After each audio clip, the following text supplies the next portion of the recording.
Hello, my name is Jonah Jonathan, and thanks for tuning in. Tonight I have the great opportunity to present for you an interview I conducted with jazz guitarist Russell Malone. We went to his house in Jersey City and talked about his life and the music. We talk about many things, and Russell Malone is a very articulate gentleman. We talk about his time starting out in jazz as well as his experience to getting to the place that he is. I mean, he's one of the world's greatest jazz guitarists, and he's played with the who's who in jazz. I mean, he's played with Jimmy Smith, he's played with Benny Green, he's played with Harry Connick Jr., he's played with Ron Carter, Mulgrew Miller, B.B. King, Aretha Franklin. He's played with so many cats, the who's who in jazz, and I think you'll see why, because I've posted a video where he's playing an excellent rendition of Sam Cooke's "You Send Me," and you can just see that his guitar playing is just beautiful, and he's a virtuoso at the instrument. So I hope you guys really enjoy this video. It's long but very thorough, and I think you'll really appreciate what Russell has to say. You can subscribe to this channel, please, if you can, and continue watching these videos, comment on these videos, share them with your friends, and stay tuned for other interviews, and just continue watching. Thank you. Okay, so ladies and gentlemen, today I have the great opportunity to interview one of the world's greatest jazz guitarists, Russell Malone. Now, Russell, for people who aren't familiar with your musical background, could you tell us a little bit about how you get started with music and where you grew up? Well, I grew up in a small town in Georgia called Albany, and I got my start playing in the church. It was one of those sanctified Pentecostal holy roller churches. I'm sure you've heard of those. Yeah. Yeah, and the way I became interested in the guitar. Well, first I was interested in music first. I always had a love for music. I remember when I was a kid, you would see these old ladies in our church. They'd be singing these songs, and there was someone playing. You know what a washboard is? Yeah, washboard. A Yeah, washboard. I remember seeing one of the old mothers in the church playing a washboard. Well, they called it a rub board, but a washboard with a coat hanger, and they'd be beating out these rhythms, man. And I remember hearing the tambourine, and there was another guy in the church who played the big bass drum.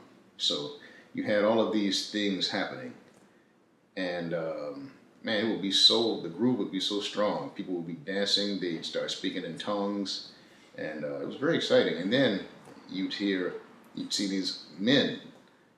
I remember seeing grown men being moved to tears because you get these old ladies singing these songs, man. It would be so powerful. Yeah. Even at that age, I was aware of how powerful music is.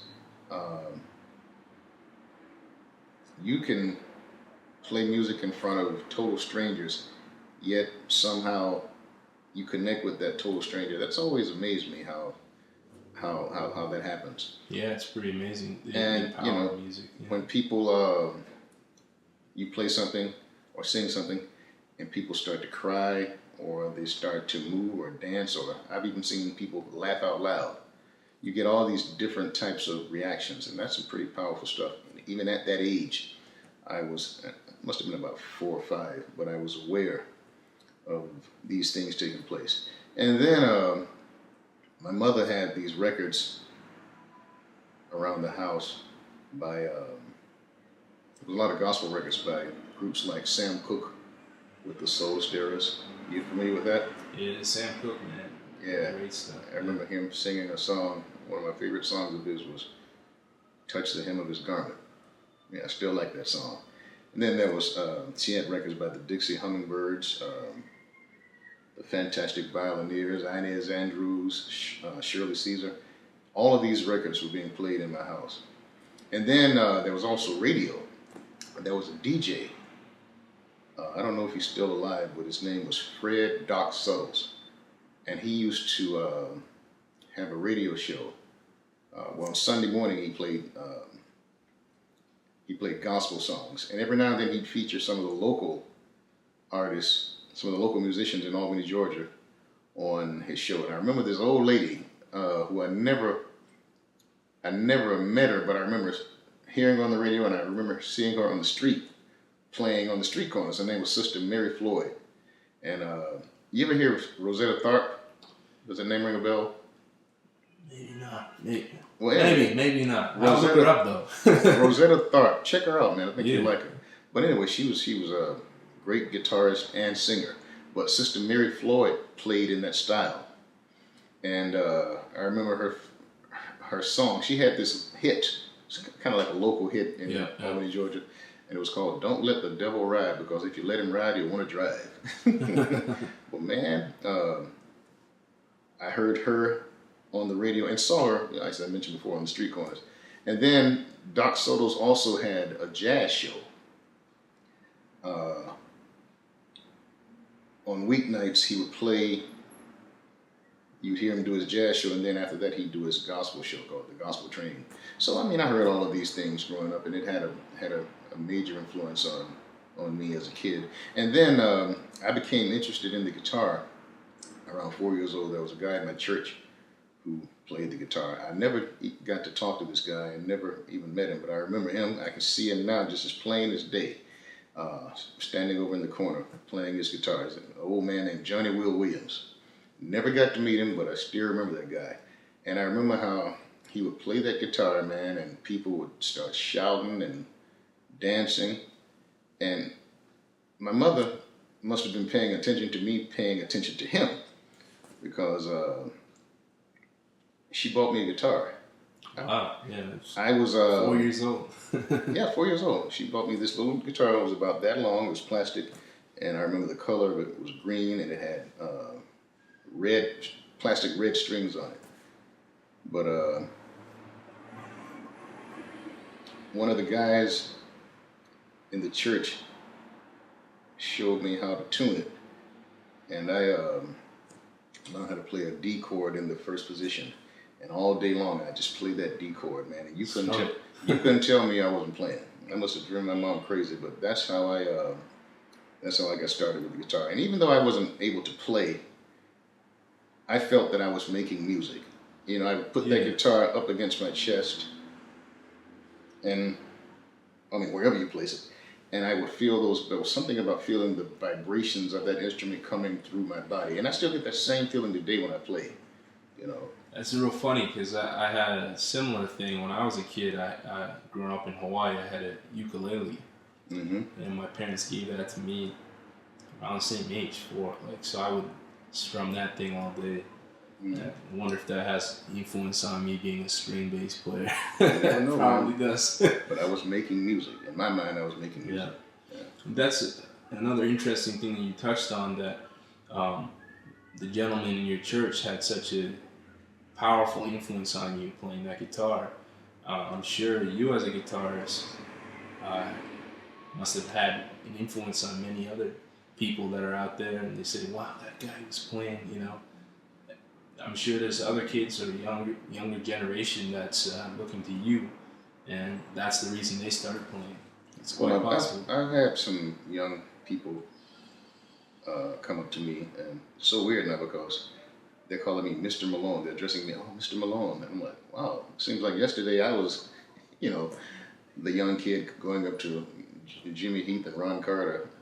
And, you know, it's so interesting to see that, man. Yeah. It's beautiful. Yeah. Everybody influences somebody, you know. That's a great thing in jazz, you know. That's something that's great that we can be sort of brotherhood and sisterhood, if you will, passing on the music to each other and sharing ideas, and I'm sure your time when you were younger that was much more common and prevalent. Yeah, man. I've always gravitated towards people who are older than me. Um, Even now, I'm almost 50 years old, but I still find myself going out to the clubs and hanging out with the older musicians and just watching them and asking questions. When I was a little kid, man, I hung out a lot with some of the deacons in my church and guys in my family um, that's so. I just like listening to them talk about their lives and just talk about history, the history of the world, the history of everything, music, just everything. I was like a little sponge, and I hope that that's something that I never lose. Yeah. I'm always curious. So, growing up in Albany, Georgia, one of your first major influences was B.B. King. Yes. That's something I share with you because that's actually unique. My uncle first hit me to B.B. King, gave me a tape, and through that, I tried to go and see a B.B. King concert, Mm-hmm.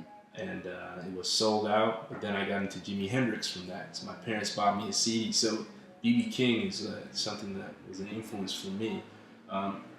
What really influenced you about his playing? Was it just that he was, B.B. King? I'll tell you. But I'll tell you. I was listening to a lot of guitar by the time I'd already listened to Chet Atkins, Glenn Campbell, because down in Georgia, that kind of music was popular. And plus, TV was a lot different then than it is now. You used to be able to turn on television and I mentioned those great shows like the Glenn Campbell Good Time Hour. I don't know if you know this, but Glenn Campbell is a wonderful guitar player. He's one of the best guitar players walking the planet. But then there was also the Grand Ole Opry. I remember watching the Grand Ole Opry and seeing a guitar player by the name of Merle Travis on the Grand Ole Opry. I remember seeing Chet Atkins on TV as a kid, another great player. Arthur Guitar Boogie Smith. You know that name? no. Yeah, Arthur Smith, great guitar player. So anything that had anything to do with the guitar, I was into it. I was checking out all of these things, man. And then I remember I was watching a show called Sanford and Son. Remember that show?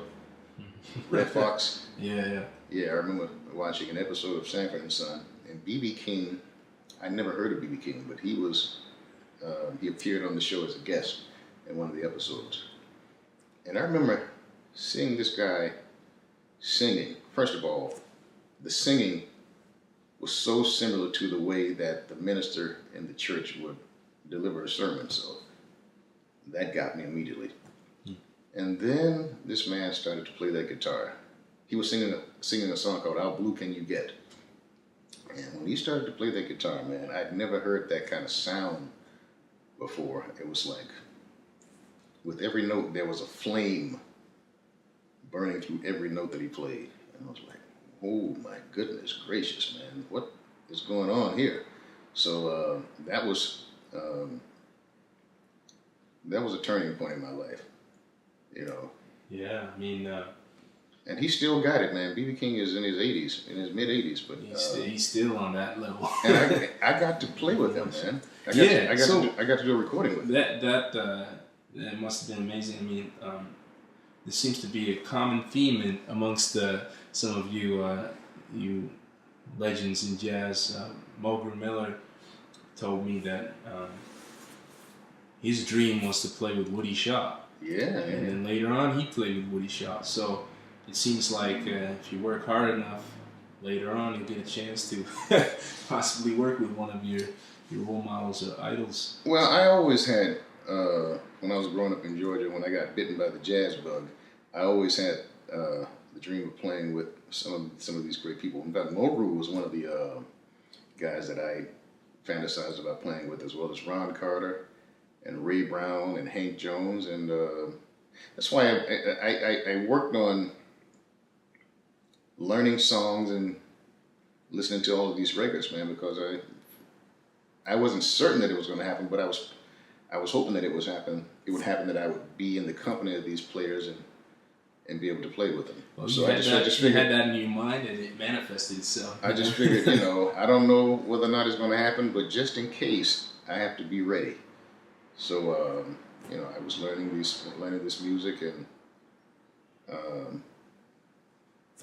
that's it. Yeah. So you were primarily self-taught, is that correct? Well, that's what they say. Yeah, I didn't go to school for music, but I think that if you're really serious and if you want to get better, you have to realize that there's only so much that you can learn on your own. If you want to get to that next level, whatever or wherever that is, you have to seek out people who are better than you. Even when I was living in Georgia, there were some good musicians down there. People who aren't famous, you'll never hear about them, but they were very helpful to me as far as steering me in the right direction. They used to always talk to me about the importance of being a well-rounded musician, whereas a lot of guys who can play very well, but they're limited in areas such as not knowing how to read. And I'm not a great reader, but I can read music. And they told me that you have to really, get that down. Sure. Get that down because you one of these days you're going to be leading a band and you want to be able to communicate with the other players, or if you get called for a recording session, nobody has time to sit there and wait on you to figure things out with your ears. You have to be able to function. Yeah, so, sure. And I'm glad that I listened. I mean, and why not, man? I mean, the more knowledge you have, the more power you have, the more leverage you have. Sure. Yeah. So, who were some of the guys that you worked with on guitar in Georgia? Were there any particular people that showed you chords, or did you kind of try to work those things out on your own? Well, there are some there used to be a guy down in Albany, in Albany, Georgia, Jerry Bird, who was one of the local legends, and I would go and listen to him play and try to hang out with him as much as I could. There's a guy who I met in the late 80s down in Florida. He was teaching at the University of North Florida, a gentleman named Jack Peterson. He's now living in Prescott, Arizona. Yeah. But he was very helpful to me as far as helping me get some things together. I used to go by his house and sit with him and pick up as much as I could. And then there was another guy, man, who he was the last guitar player in Nat King Cole's band, a fellow named John Collins. Wow. Now, John had worked with Nat King Cole for about 15 years, but before that, he had worked with Art Tatum, and he had worked with Fletcher Henderson. Wow! So now, the way that I got you got that kind of lineage. But I'm going to tell you how I hooked up with John Collins. I hooked up with him through Ray Brown. Did you ever get to meet Ray Brown? No, I didn't. Oh my God! You missed something. I was right. He passed away right around the time I was getting into jazz. You really missed something. That man was something else. But when I first met Ray Brown, he had heard me play, and he was so funny. Yeah, kid, you all right, but you got a lot to learn. And then he asked me if I'd ever heard of John Collins. And I said, and I had heard of John, but I hadn't really checked him out. I'd heard bits and pieces of him on some of those Nat King Cole records. So Ray Brown, he said, give me a pen. You got an ink pen? So I pulled an ink pen out of my guitar case and I gave it to him. And he wrote down John Collins' number. And he said, take your little young behind over there and go get some of that. Next time you're in Los Angeles, he was a little more explicit. He said, go get some of that. So the next time I was in Los Angeles, California, this was in 1990, and I called John Collins, and he was a little apprehensive at first because he'd never heard of me. And then I started to drop some names. I dropped Ray Brown's name and a few other people that I thought he would know. So this old man came to my hotel. I was staying at the the hotel at the Sofitel over on Beverly Boulevard, on Beverly Drive. Sorry, Beverly Drive. So he came and picked me up in his car, drove me to his house. And he was still not quite sure. He was kind of gruff and ornery. You know, some of those old timers can be sometimes, Sure. and it's great. They can do whatever they want. They've earned the right. But anyway, he took me to his house, and he asked me to play something for him. And at the time, I was into playing a lot of fast single line things, you know. And he looked at me, and I heard him he kind of growled, not growled, but kind of groaned a little bit.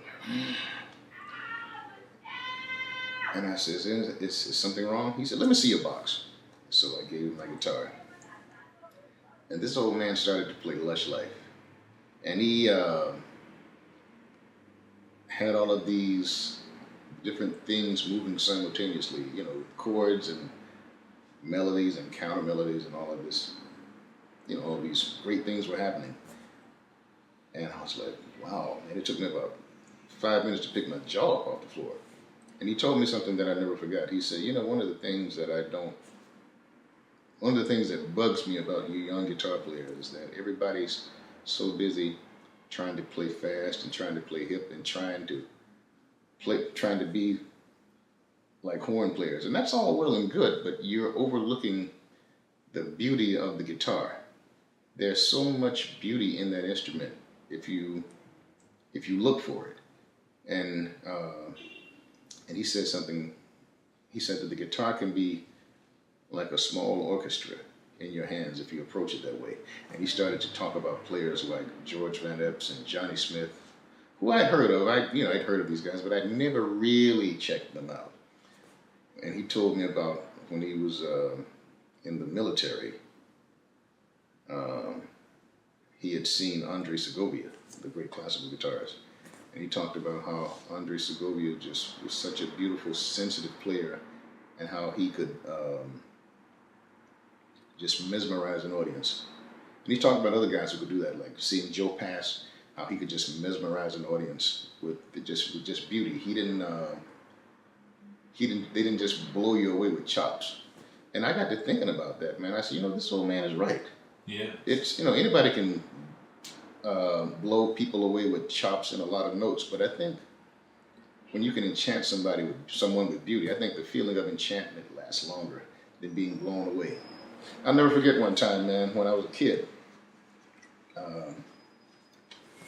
There was this preacher who had come to our church, and he preached one of those fire and brimstone sermons. You know, had people he worked the crowd into a frenzy. Yeah.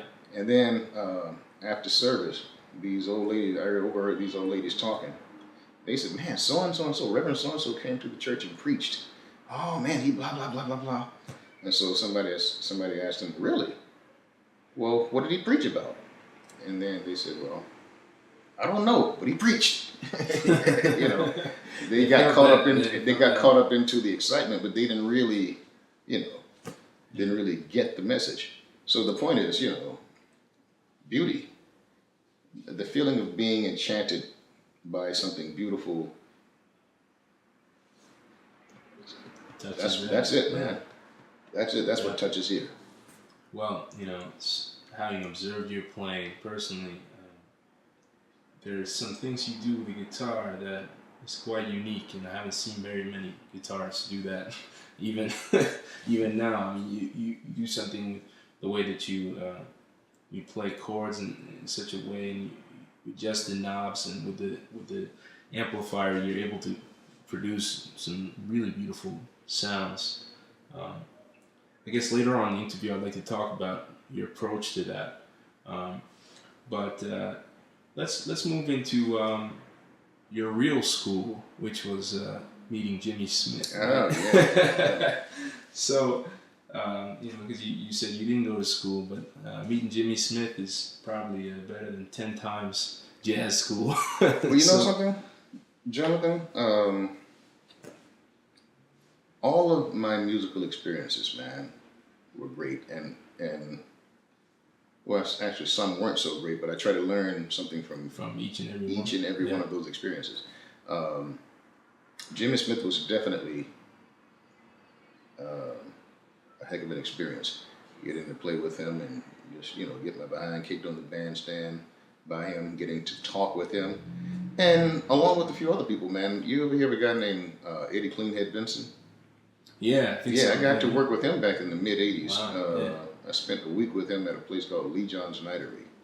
Yeah, I've been really blessed, man. I've had some really good experiences, and I got a chance to experience these things while I was young. But even though I was young, I was still smart enough to realize the significance of playing with these people. Yeah. And not just in jazz. In jazz, there were other people who I got to play with, like Little Anthony and the Imperials. I got to spend 3 nights with him at a place in Atlanta called Thunderbirds. And even though it wasn't jazz, I was just so happy to be playing with this guy because I knew his music. A lot of guys, I hear this from a lot of young cats today, and they always complain about not being able to make a living solely playing jazz. And I tell them, I said, well, I can understand that, but there's nothing wrong with being versatile and flexible. There's lots of good music out there outside of jazz, and if you get called to play on a funk gig or a country gig or whatever else, go there with an open mind and be true to that gig. You don't go on a country gig and playing all the bebop and going in and trying to play like Woody Shaw. You be true to that gig. And one thing that I learned from playing in these various situations, man, because from each situation you take something. At least I try to take something. And one thing I took from playing in these different situations was the importance of communicating with the audience. It takes more than getting on the bandstand and playing, playing the heck out of your instrument. And it's good that you can do that. But it's nice to be able to communicate too, connect with the audience. I remember I was talking with Lou Donaldson one time, and he said something really funny to me.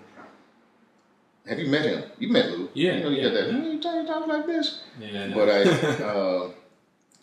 I told him, I said, Papa Lou, man, one of the reasons why I always come to see you play is because I love the way you play, and I really love the way you connect with the audience. He said, when I was coming up in those joints, you had to connect with the audience, because if you didn't connect with the audience, somebody out there would connect with you. Yeah, well, it's not that extreme now, but I got the point. But it's important to connect, man. And like I said before, whatever gig you're on, play that gig. And that's the kind of thing, that's what's going to keep you working. Yeah. So, what kind of things did Jimmy Smith show you, like, that you can remember off the top of your head? I mean, because, like you said, he whipped you into shape. He was probably one of the You know what, man? people that... I remember one of my first gigs with him. It was at a place in Knoxville, Tennessee called Ella Garou's. Pancho Sanchez was on the bill with us that night, and he was great, by the way. I love Pancho Sanchez. Yeah. But on this gig, the first set, I was playing all my Kenny Burrell stuff, my Wes Montgomery stuff, because I had heard those records and I felt that that's what I needed to do in order to make the gig work, right? So on the break, we were sitting in Jimmy's dressing room, and he looked at me and he said, look, I didn't hire George Benson, I didn't hire Kenny Burrell, and Wes Montgomery's been dead for a long time. I want to hear what you have to say. That's why I hired you. He said, you can play, but you don't know yourself yet. So I said, oh. And he was harsh. He was a little harsher than that. Must have burned deep. He was a little harsher than that, but he was right. I've already played with those guys. I want to play with you. I want to hear what you have to say. And that was one of the things that I got from him, man. Yeah. Yeah. And Next set, I went out there and just tried to play. Well, played like Russell Malone. I can only be me, right? Yeah. Yeah. So and after that, he was cool. Everything was cool. He never said anything to me about that again. Well, something I want to ask. To reach the level of virtuosity that you're on, because I think you are really truly a virtuoso on the guitar. Um, there must have been a time that you went into the woodshed and really worked hard at this. I'm still in the woodshed.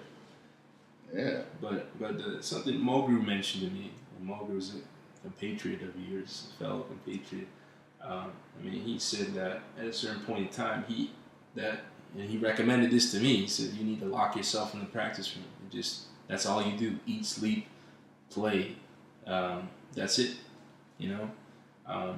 Was there a point in time that you can remember, like, really consciously making an effort to put in a significant, heavy chunk of time working? Yes, I guess, yes. And I still practice now. Although I practice on different things now. But back then, about when I was a teenager, the thing that I worked on was building up my facility. And the way I did that was just spending time with the instrument, man. If I saw something or heard something that someone played, one of my idols like George or Wes, Pat Martino, or Charlie Parker, Sonny Rollins, any of these great players, I would just work on these ideas over and over again until I got it right. Repetition is good. You got to keep doing it over and over again until you get it to a place where you're comfortable. And I also spend a lot of time just playing with the records. I spend a lot of time playing with the records.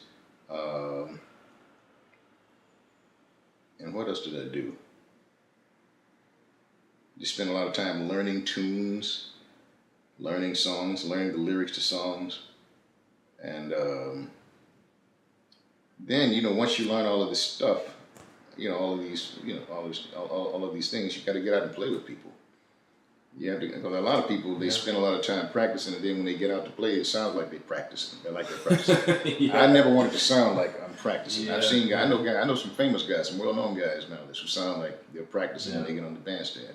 But once you learn how to play, once you learn all these things, you go out and practice. You go out and you play with people, and then you learn things like leaving space. Because I didn't really learn about leaving space and telling a story until I started to play with people who pulled my coat to these things, And I never forget, one of my first band leaders was an organ player named Al Rylander,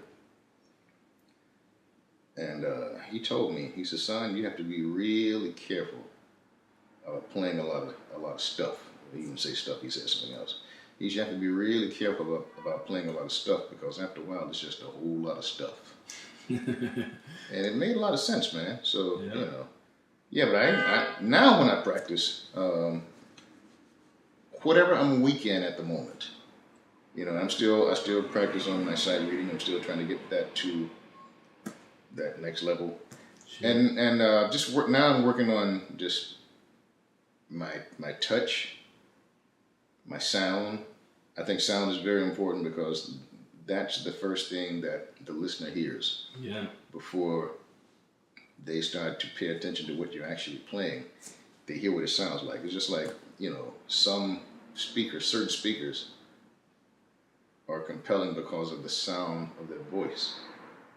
A guy like Orson Welles, Morgan Freeman, James Earl Jones, these people have great speaking voices. So when you hear them speak, you hear that sound, and then it makes you want to listen to what they have to say. And I think that same thing applies to your sound on your instrument. So, I'm still trying to refine that. Time. I had a guy tell me one time, he said, "Son, no matter how much harmony you know, you're going to spend the rest of your life dealing with time." And he was right. It has to feel good. So working on that. And now melody. I'll just take a song that I like and just work on playing the melody, man. I think knowing how to deliver a melody is very important. And some of my favorite players, um, Johnny Hodges, one of my favorite players, man. That man knew how to deliver a melody. On the guitar, Wes Montgomery. And then there's another guitar player. A lot of people don't talk about him now, but he was a great player, man. A fellow named George Barnes knew how to deliver a melody. So these are the things that I'm very conscious of now. Well, and not playing so insight. And not. I'm sorry. That's real nice to give us an insight into the process, your workings of how you've gotten to your current point and where you're thinking of going with your point and things that you want to work on. Yeah, well, I'm still at it, man. I mean, it never stops, man. It never stops. I look at a guy like Ron Carter, who's 75 years old, and he's always looking for the right note. Finding the right notes. Finding the right note. These guys are still trying to get better, man. And when I was playing with Sonny Rollins, he would always talk about practicing and how he's trying to get better. And I'm thinking, man, if these guys are trying to get better, I better not get complacent, Yeah. So, at what point did you make it to New York? Because you were working with Jimmy Smith. Were you living in New York at that time? No, my first trip to New York was in 1985, and I'll tell you how that happened. I was playing at a place in Atlanta, Georgia, with one of the local bands there at a club called Walter Mitty's Jazz Club. And that night, Branford Marsalis, Darryl Jones, Darryl Jones, bass player? Yeah. Branford Marsalis, Darryl Jones, and Kenny Kirkham, great piano player. Yeah. They walked in. And they ended up sitting in with the band. I forgot which tune we played. But and the reason why they were in town is because they had played a concert with Sting earlier that night. Wow. So we had a good time, man. And Branford, all those guys were so great. But Branford said to me, "When are you coming to New York, man? You need to be in New York." I said, "Well, okay." And we talked, and he gave me his number. He said, "When you get to New York, you call me." I said, "I'll do that." Later on that year, the great pianist John Hicks came to Atlanta. Yeah. I forgot what he was doing there. I think he was in town seeing some relatives because he's got some roots in Atlanta. He had roots in Atlanta, Georgia. But John Hicks came down to that club. Somebody brought him down, and he sat in and played. He played Green Dolphin Street, one of the most swinging versions of Green Dolphin Street I've ever heard in my life. And I don't even like that tune. Yeah. But John Hicks made me like it that night. But I said, "Do you live in New York?" He said, "Yeah." John was a quiet man, but very nice, but he didn't really talk that much. So I said, "Well, I'm thinking about coming up there just to visit." He said, "Oh, okay." So I didn't even have to ask for his number. He gave me his number, wrote it down, handed me the piece of paper, and then he said, "Young man, I'll see you later." That's what he said. Wow. So a few months later, I took a trip to New York in 1985. Didn't move here immediately, but I stayed in town. I stayed up here for like 2 weeks. And the first thing that I did was to call Branford Marsalis when I got there. I called Branford, and he turned me on to some places to go. There were several jam sessions going on then. They used to have a late night jam session at the Blue Note. It was run by 2 trumpet players. Some nights you might go there and see Ted Curson running the session, or you may see another trumpet player, Manny Duran. the night that I happened to go there, Manny Duran was running the session. But anyway, I talked to Branford and he told me about all these places. And then I called John Hicks. And John said, yeah, oh, I remember you. And he said, well, what are you doing tonight? I said, well, I'm looking for something to do. And he said, well, I'm playing at this place called the Whippoorwill. Come by. So I went by the Whippoorwill that night, and John Hicks was playing with a trumpeter named Tex Allen. Tex Allen it was his gig. Drummer Eddie Gladden was playing. David Williams was playing the bass. Wow, yeah. And I met Vincent Herring that night. Vincent was in his early 20s. I met him that night. And boy, he was burning then. Vincent's always been bad, man. He was burning then. But I ended up sitting in with the guys. And man, it was great, man. It was beautiful. And as soon as I got off the plane, man, there's something about New York.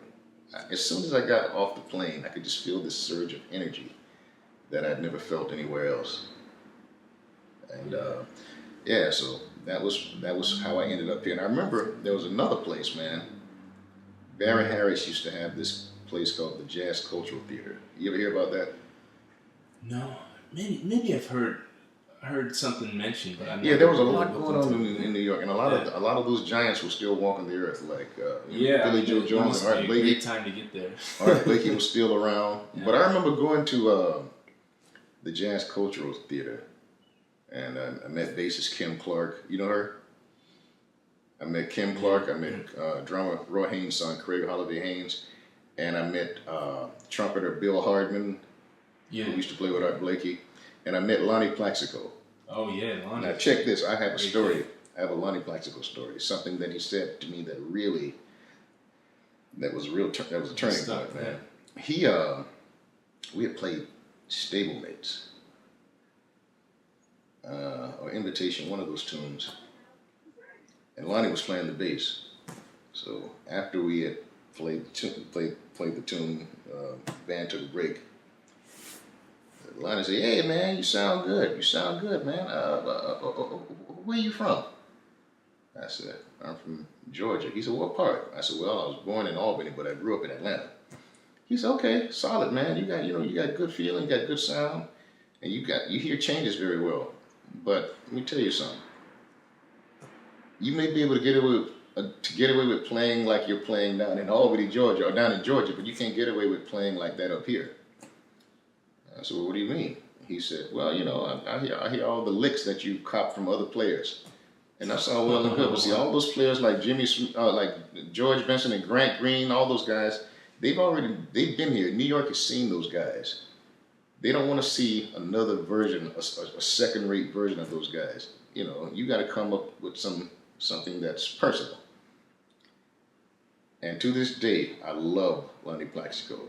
Because he was straight up. And cats aren't real with each other anymore, man. Everybody's so busy. Yeah, everybody's talk behind your back or just like keep it to themselves. Don't really be frank because I guess they're afraid what somebody might say. Nowadays you got Facebook wars, stuff like that. But to this day, I love Lonnie. Every time I see him, I just want to kiss his bald head. But he told me that. He said, "Man, you're not going to get away with that up here, man." Yeah. Yeah. So that was beautiful. So, how would you say the club scene was back then as opposed to now? I mean, could you speak to us about a few of the spots, like the environment, some of the guys you were hanging with there? I mean, it must have been amazing at that time. Yeah, there used to be a resurgence at that time, right? I'm sure you've heard people talk about Bradley's. Yeah. I got to play Bradley's. In fact, the first time I went down there, was this gentleman, great piano player and composer named Donald Brown, took me to Bradley's. I was in town. Donald played on my first record, and after we had finished recording that day, he took me down to Bradley's to see Kirk Lightsey. It was Kirk Lightsey and trumpeter Marcus Belgrave. I forgot who was playing bass, but that place was That was Happy to swing. man. That was that was the one place in New York where any group of musicians could get together and play, and there was no agenda like trying to get the critics to come out and talk about you, or nobody was concerned about trying to promote or sell a record. It was strictly about the music, and all the guys hung out there.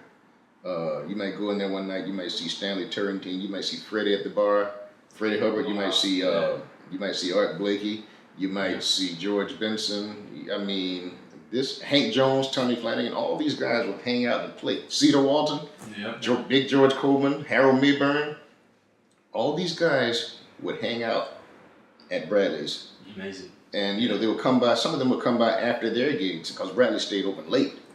And you may be on the bandstand playing. If you play your set, and after you got off, you'll see one of these guys who I just mentioned. They'd be waiting on you, waiting to dress you down and tell you what you did wrong. I had that happen to me a couple of times. A guy named Attila Zola, a great guitar player who's gone now. He cornered me one night and told me some things about myself. And there was another time when I was playing there. I played a gig with Ray Drummond. I was playing a gig with Ray Drummond and John Hicks. And we played Sophisticated Lady. John Hicks started to play the tune, and when he got to the bridge, he motioned for me to take the melody of the bridge. And I didn't know the bridge. And I, just started blowing over the bridge, didn't even address the melody. And Ray Drummond, do you know Ray? Yeah, a little bit. Well, Ray he's a big guy, and he's an imposing figure of a man. Ray shot me the dirtiest look, and then he started to play the melody on the bass as if to say, "This is it." He was looking at me the whole time while he was playing the melody. And see, the audience was very hip. The people who came in there were no posers. That's good. Nobody was coming in. Nobody was coming in there to see and be seen. People, they knew the music, and everybody who was in there that night, they knew what was going down. So I was really embarrassed, man. So we closed out the set, and I went over to the bar. And Ray came over to the bar, and he told me, he said, "Russell, you have a lot of talent. You can play, and you're a bright young man. Why don't you know that tune? Why didn't you know that song? You should know that song. There's no excuse for you not to know that song." He told me this, and he said that certain things, if you're going to play this music, certain things are required listening. Duke Ellington is required listening. There's no reason why you should know that tune, man. Yeah, it still amazes me that there are a lot of. It's funny, like the first thing I did when I started playing jazz, I took a class, and the first tunes we learned, 10 Duke Ellington tunes. Yeah, man. But that was Bradley's. Yeah. You made Bradley's. I mean, that was Bradley's, man. I mean, you go in there. You didn't walk around with your chest stuck out. Like I said, a lot of these guys walking, they're like got the chest stuck out. You go in Bradley's, you will get checked. And that's the way the scene was back then, man. You had James Williams, who was around, who was very helpful to a lot of the younger players, but he was also he would call you out. Mulgrew got me one night, man. Oh yeah? Yeah, I played a gig there with him and Peter Washington, and I just moved to New York, and I played a week with those guys. So now Mulgrew's one of those guys. He's so sweet. Mulgrew's one of those guys that can tell you, if he told you to go to hell, he'd do it in such a way. In such a nice way. Yeah. In such a nice way. You go get your suitcase and start packing. Well, where you going? Oh, Mulgrew told me to go to hell. Bye. we had played a gig. Yeah. Me, him, and Peter Washington. And once again, go to the bar after the set's over. Mulgrew's standing to my left. I'm standing to his right. He said, "Yeah, Russell, Russell Malone. Sound great, man. Blah, blah, blah, blah, blah, blah." I'm like, "Wow, man, Mulgrew Miller's, I'm getting a compliment from Mulgrew Miller." And then he said, "You can always tell a good player who hasn't been in New York for very long." And I said, "What?" And then he started to talk to me about things like harmonic exploration, leaving space, just all these things, man. and another guy who I love dearly, man. Yeah. But that was Bradley's. Yeah, I mean, we need those type of places still existing today, and unfortunately, they're not there. I mean, you go to New York. I mean, you go to there's very few clubs that us younger cats can go to. I mean, you got Smoke, you got Smalls, you got Fat Cat. I mean, very few places where you can go for jam sessions, and even those places, it's a totally different vibe. I mean, if you play something that's a drag, you could be there, play a drag, and just get away with it. Nobody even say anything. You say, okay, bye. And then they'll say something later on behind the back. Yeah, well, that's I think that's weak. Yeah. But it wasn't like that when I back in the 80s and 90s, man. I mean, you got checked. But I feel Mulgrew has a very good way at speaking with people, because we have something at William Patterson University. When I was at William Patterson, there's a dialogue day. And dialogue day is the whole school is there, jazz program is there watching these groups play, and you get to choose they usually have a theme, the music of Woody Shaw, the music of Freddie Hubbard, or something like that. And Mulgrew's always there, and he's the kind of adjudicator, judge. And he could say some of the craziest stuff to people right in front of people, but he has such a nice way of, and such a sophisticated way of putting things across that it's really teaching people a lesson, you know. Oh, Mogu's beautiful, man. Yeah. He's a wonderful guy. But yeah, we need that, man. We need to be real with each other. Yeah. But now a lot of the youngsters, man, they're so thin-skinned. They used to being stroked, and people tell them how good they sound. Oh yeah, they get real upset. And if you say something to them, then they get all defensive and combative. Yeah. I remember this young person came to me not too long ago. I guess maybe 2-3 years ago. A young singer, and they had some things that they had some potential, but there were some things that they clearly needed to address. Mm-hmm. Some deficiencies that had to be dealt with. So I sent them to go hear little Jimmy Scott. I said, just go check him out, see what you can get from that. So they went, and I said, well, how was it? And the only thing that she got out of it was, well, he's old and he's not, he has pitch problems and he's not really, and I'm like, what? So I said, well, that's what I'm saying to myself. I said, well, some people deserve to leave the world the way that they came here, ignorant. Because some people aren't just going to get it. Yeah. Yeah, but that's where we are. Yeah. But then again, there's some other people out there who do get it. I get the sense that you're one of the young people who get it, and there are a few other ones who know what's happening. Well, that's part of the reason I do these videos. Yeah, people ask me. Someone asked me one time, well, where's jazz headed? I'm sure you've heard that question. People asking. I've asked it myself. But, I think that as long as there are people who are interested in playing the music, and as long as there are people who are interested in hearing it, I think the music will be fine. I think the music will be okay. I mean, there's several different approaches to playing the music. I mean, if we're all sounding alike, then that's what's the point of that? Yeah. There are people out there who like to venture off and fuse jazz with hip hop and all of that. That's all. And not my cup of tea, but that's okay. There's nothing wrong with that. Yeah. As long as people acknowledge its origins and don't forget the tradition. So I think the music will be fine. A bigger concern of mine is how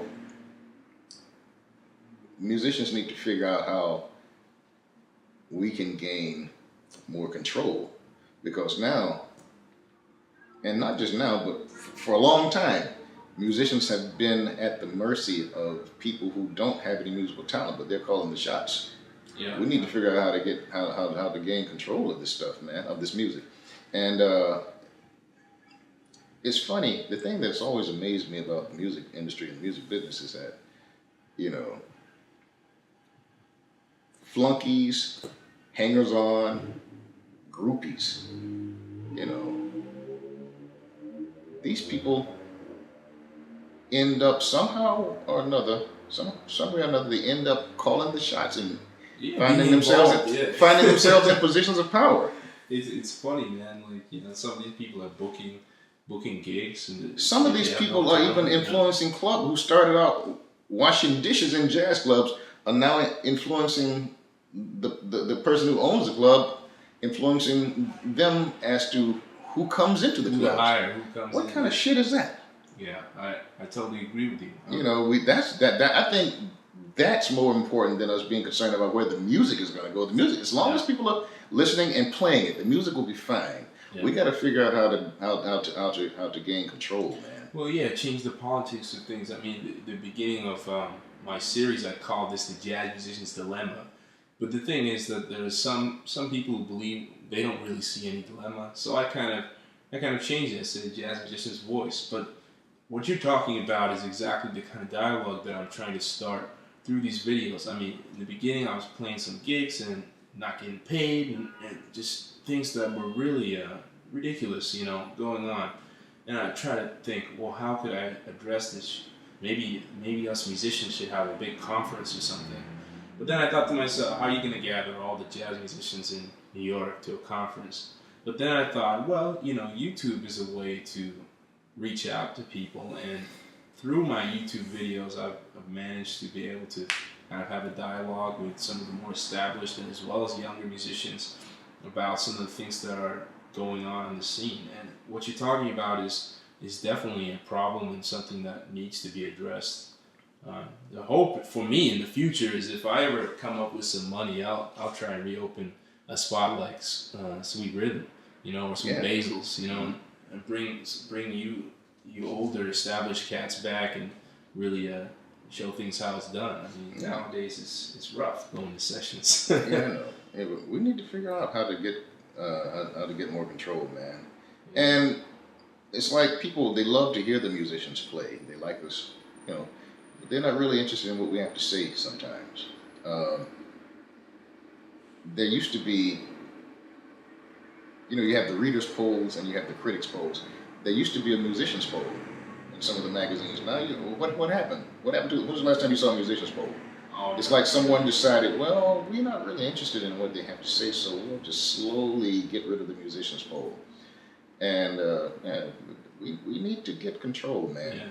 But we're definitely at the mercy of people with no talent, but who are running things. A good friend of mine, Jerry Gibbs. I know Jerry Gibbs. Yeah, great drummer. He was mentioning on a Facebook post, he's like, you know, these critics polls are mentioning the top greatest bassists of all time, and they didn't mention Buster Williams.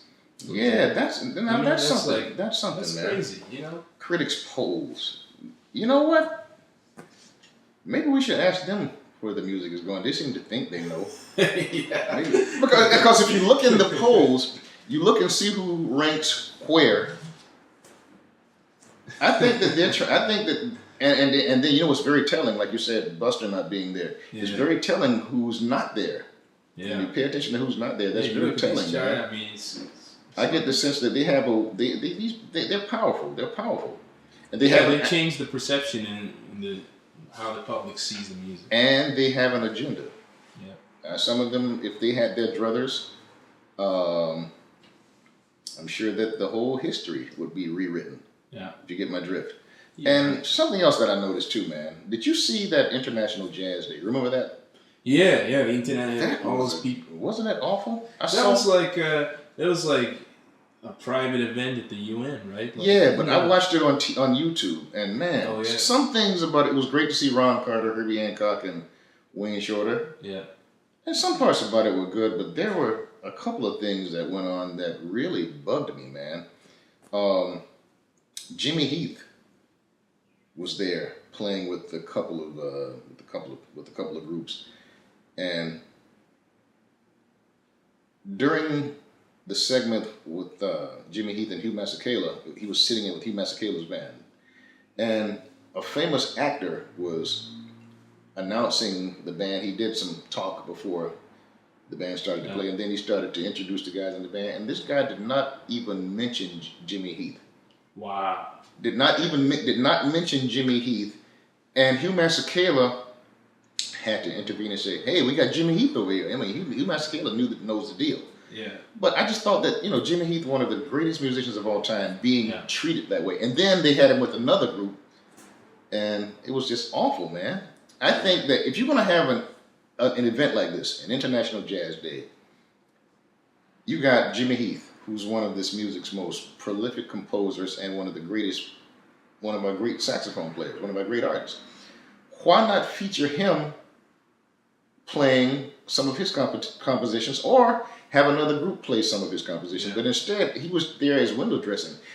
That's not how you treat one of our icons, man. He may as well have been a mascot at a sporting event. Yeah. I just thought that was jive. But see, somebody who is not a musician, but who's in that position to make these decisions, somebody made that decision. Oh man, it's like it's really a drag. I mean, that's why I hope through making these videos, I have at least some sort of power to stir the public eye and view towards musicians such as yourself, who are keeping the traditions alive and really coming from a different era and time in jazz, and it's important, I feel, to speak with your generation and generations that are slightly older than you about the music before time is up, because you guys are not getting any younger. Yeah, we're not getting any. I'm not getting any younger, but I don't plan on going anywhere anytime soon. Yeah,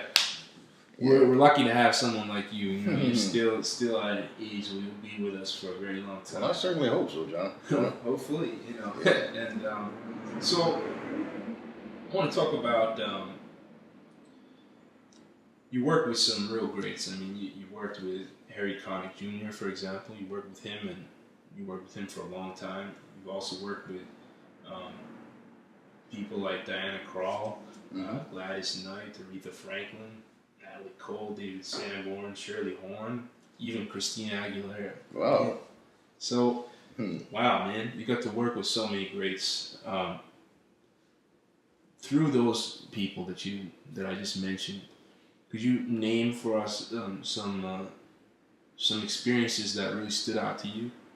And I don't want to like single anyone out, but since you work with so many greats, I mean, what sorts of things stand by in your memory, memorable moments from those times? Because you work with these people for such a long time. Wow. Okay. Well, Sonny Rollins. The thing that that was so interesting about Sonny, man, and Ray Brown too. Any of these older guys, man. Yeah. Being on the road with them, especially Ray Brown. I'd never looked upon Ray Brown as being an old man. Because you get on the bandstand with that guy, man. He just, he'd run you over. Yeah. Like an 18-wheel truck, man. But there was one time when we had this long tour of, I think we were in Sweden, somewhere in Europe, various countries in Europe. It was me, him, and Monty Alexander. And there were a couple of times, I remember the first time I saw Ray Brown sitting down in a wheelchair. That just really did something to me, man. Yeah. Because I never saw him as being old. Yeah. But I'm like, man, this guy is in his, he's 75 years old. Wow. And it just really did something to me to see that, man. Yeah. But then we get on the bandstand and play, any of those old guys, man. Lionel Hampton was another guy. They used to have to wheel him up to the wheelchair, to the vibes in his wheelchair.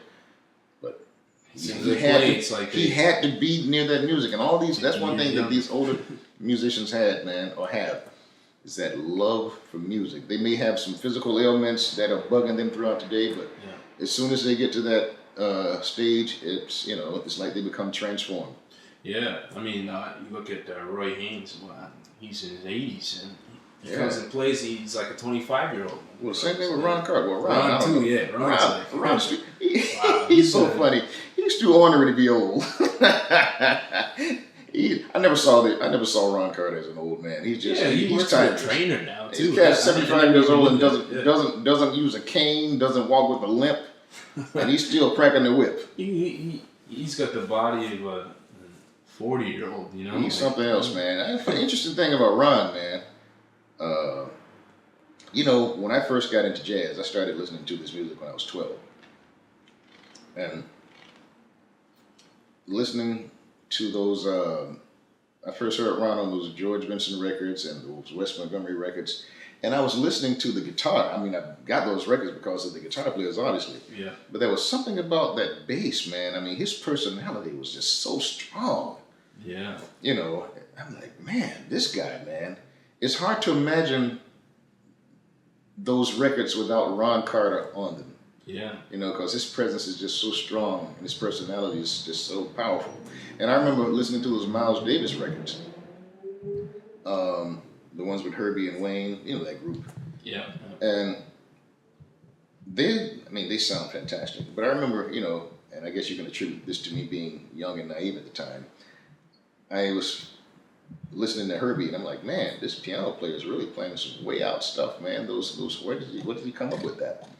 And he does come up with some crazy things because he's Herbie Hancock. Herbie's. But having played with Ron Carter off and on since 1995, I really believe that Ron Carter was the instigator for where a lot of that harmony went, man.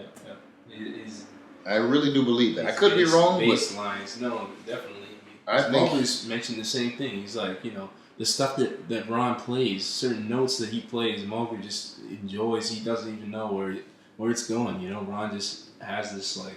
Yeah, man, and they drive, and there's just something about. And there were a couple of times, man, when even now when we're on the bandstand, I have to like stop playing. He'll play something that stops me in my tracks. I have to look at him, and I'm like, what? There was one night, man.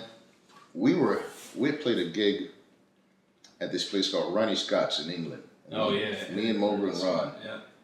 And it was one of those nights where everything just all the stars were lined up in the right place, and we felt it was a good set, man. Yeah. And we played Oleo.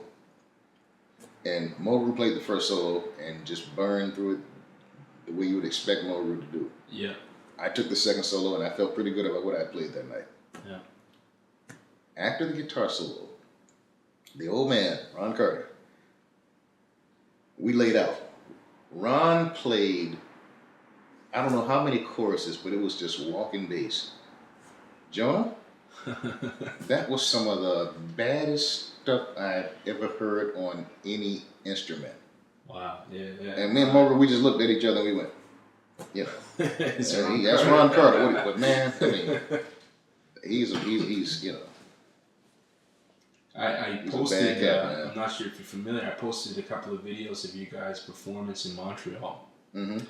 And the duo between you guys on that tune, Orpheus. Yeah. Man, it's already got like 1,000 views because, you know, the stuff Ron was playing. No, man. This is it night. You know, you guys were all on top of your game over there. You know? Yeah, no, he's a bad cat. And, you know, it's, once the man's gone, that's going to be it, man. You will never see that again. Oh man, yeah. You know, there's just some guys, man. They just don't make them like that. They don't make them like a Ray Brown or a Milt Hinton. Oh yeah, Ron is an icon, an innovator. And I think right now he's the most, in my opinion, he's the most important bass player in this music. There are a lot of other guys out there who play well, but Ron Carter is the most important. He's definitely the most influential. I think he's the most important bass player in music in general. He's been so many genres. I mean, he was at the start of, if you look at Tribe Called Quest. Oh yeah. Low End Theory. Mm-hmm. That album inspired The Chronic by Dr. Dre and Snoop Dogg, which was also a monumental record.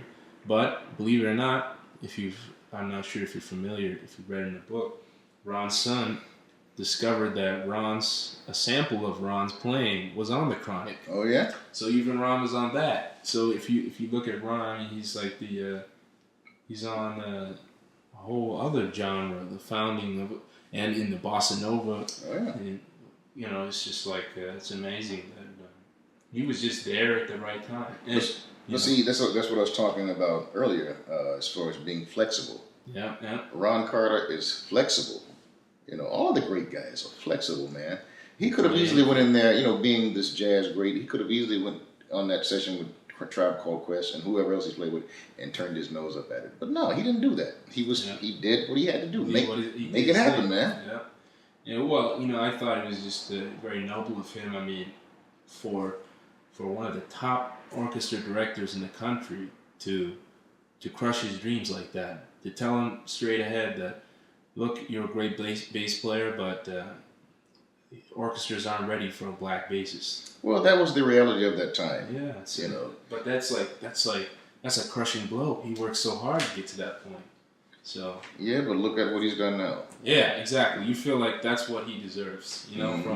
He deserves to be the great legend that he is. He took that manure, that horse manure that this guy turned it into gold, and turned it into. He used it to fertilize his own soil. Sometimes that can be the best fertilization, man. Yeah. Manure, and that's what he did. So, a few other questions. Let's talk about. I'm not a guitarist, but I've noticed with your guitar playing, like I mentioned earlier, that there are things you play on the guitar that I've never seen other guitarists do. When you go into those kind of like solo guitar playing that you do, sometimes when you're playing with Ron in the trio, you go into this solo guitar thing and you play the most beautiful thing. And you play these chords that are very long and strung out, and you use, I'm not sure, I think you use the artificial harmonics. Yeah, the harmonics and such. That's very uncommon in jazz. Well, it's not as uncommon as you may think, Jonah. I've been told that I do something that's personal, and I'm happy to hear that, because that's what we all strive for. But that little technique that you're talking about, that's a Chet Atkins innovation, the country player who I mentioned to you earlier. Wow. Yeah. Now, he influenced a gentleman who came after him named Lenny Breau. Do you know that name? No, I don't. Great guitar player. Lenny Breau, just, he got that idea from Chet Atkins and just took it to somewhere else. Several guys have used that technique, and they've been influenced by Lenny and Chet. There's a guy named Ted Green, who's not around anymore, but he was a good friend of mine. He was another guy who used that technique. Johnny Smith used it. Tal Farlow used it differently, but they still used it. Yeah. So it's, everything is a variation of something, man. We just we take what we hear, or take what has influenced us, and then we use it and come to our own conclusions. That's what it's about. Well, I got a similar thing. I studied with Avery Sharp for a while. Mm-hmm. Great bassist Avery Sharp. I know Avery. And when I first heard him, I heard that scatting, and he had the whole microphone. He was scatting along with his bass player, and I said, "Man, I never heard that." And he's like, "Man, I'm just touching the iceberg. Go check out Slam Stewart." Slam Stewart, that's right. And I was like, I went and saw that, and I was like, "Oh wow." See, the thing about people always talk about what's new, and there's really nothing new, man. Everything is a variation on a theme. The only thing that's new is the history you haven't learned yet. It's really nothing new. And then and then people talk about what's new and what's modern and what's traditional. I don't think in terms of I've been around all those guys like Ray Brown, Ron Carter, Sonny Rollins. I never heard those guys use the term modern or traditional. Good music is timeless. If it feels good and if it sounds good, then that's it. Yeah. All these things like modern, these labels like modern, it's. If I hear a musician use that term, they've always been a pretty marginal musician.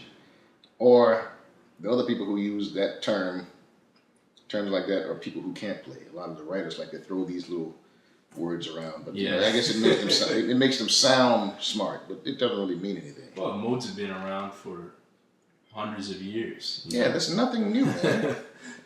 I think Bach and Mozart would have a raised eyebrow, but I think that stuff is like, you had them playing. If you acclimated them maybe 1 or 2 weeks to jazz, they would be some of the greatest improvisers in jazz. Mm-hmm. Yeah. You know, I was just listening to Fats Waller a couple of days ago, playing this tune of his called Smashing Thirds. Kill it, man. Yeah. I mean, it sounds fresh, and that stuff was recorded almost 70 years ago. Still sounds fresh, man. Yeah. Good music is good music, period. Not on a traditional, please. So, if you would have some advice for young guitarists on the scene nowadays, what would you tell them watching this video? Oh, God. Okay. I do some workshops in schools from time to time. And a lot of these guitar players coming up today, man, you wouldn't believe the facility that they have. And they can play over the strangest harmony.